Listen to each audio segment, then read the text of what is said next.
നൈപുണ്യ വികസന കേന്ദ്രത്തിന് RSS നേതാവ് ഹെഡ്ഗേവാറിന്റെ പേര് തന്നെ നൽകുമെന്ന നിലപാടിൽ ഉറച്ചു പാലക്കാട് നഗരസഭ.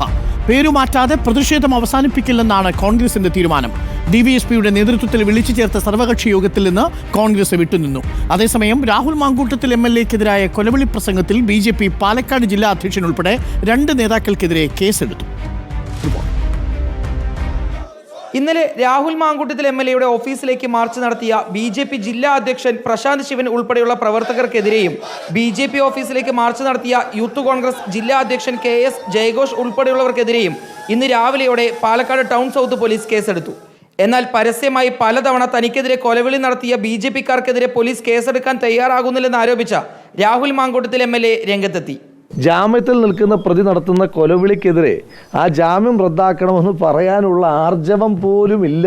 എന്തുകൊണ്ടായിരിക്കും എന്ന് പറഞ്ഞാൽ ഒന്നെങ്കിൽ ഭയമായിരിക്കണം, അല്ലെങ്കിൽ അനുകമ്പയായിരിക്കണം. അതേതാണെന്ന് പോലീസ് തീരുമാനിക്കട്ടെ. കൊലവിളി നടത്തിയിട്ടില്ലെന്നും ഇരവാദം ഉന്നയിച്ച് നേട്ടമുണ്ടാക്കാൻ MLA ശ്രമിക്കുകയാണെന്നും തിരിച്ചടിച്ച BJP ജില്ലാ അധ്യക്ഷൻ പ്രശാന്ത് ശിവൻ രംഗത്തെത്തി. അങ്ങനെയൊന്നും പറഞ്ഞിട്ടില്ല. ജനങ്ങൾക്കിടയിൽ സിമ്പതി പിടിച്ചു പറ്റുന്നതിന് വേണ്ടിയിട്ടുള്ള ഇരവാദമിറക്കുന്ന ഒരു തേർഡ് റേറ്റ് പൊളിറ്റിക്സ് ആണ് MLA രാഹുൽ മാങ്കൂട്ടത്തിലും കോൺഗ്രസ് പാർട്ടിയുടെ നേതാക്കന്മാരും നടത്തുന്നത്. എന്നാൽ BJP നേതാക്കളുടെ പ്രസംഗം പരിശോധിച്ച പോലീസ് ജില്ലാ അധ്യക്ഷൻ പ്രശാന്ത് ശിവൻ, ജില്ലാ ജനറൽ സെക്രട്ടറി ഓമനക്കുട്ടൻ എന്നിവർക്കെതിരെ കൊലവിളി പ്രസംഗം നടത്തിയതിന് കേസെടുത്തു.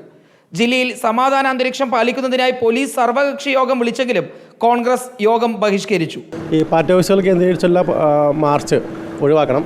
അതുപോലെ തന്നെ വ്യക്തി അധിഷ്ഠിതമായിട്ടുള്ള പ്രകോപനപരമായിട്ടുള്ള പ്രസ്ഥാനങ്ങൾ ഒഴിവാക്കണം. അത് പാർട്ടിക്കാർ അംഗീകരിച്ചിട്ടുണ്ട്. പ്രതിഷേധങ്ങൾ തുടർന്നാലും ഭിന്നശേഷി വിദ്യാർത്ഥികൾക്കുള്ള നൈപുണ്യ വികസന കേന്ദ്രം ഹെഡ്ഗേവാറിന്റെ പേരിൽ തന്നെ ആരംഭിക്കുമെന്ന നിലപാടിലാണ് പാലക്കാട് നഗരസഭ. എനിക്ക് തോന്നുന്നു ഇതിൽ ഈ പദ്ധതിയുമായിട്ട് പിന്നോക്കം പോകേണ്ട ഒരു ആവശ്യം ഇപ്പം ഇല്ല. തർക്കമില്ലല്ലോ, അതിൽ ഒരു പുനർചിന്തനത്തിൻ്റെ ഒരു ആവശ്യവും വന്നിട്ടില്ല. നഗരസഭയുടെ തീരുമാനത്തിനെതിരെ തുടർ പ്രതിഷേധവും നിയമ നടപടിയും ആരംഭിക്കാനാണ് കോൺഗ്രസ് നീക്കം. റിപ്പോർട്ടർ, പാലക്കാട്.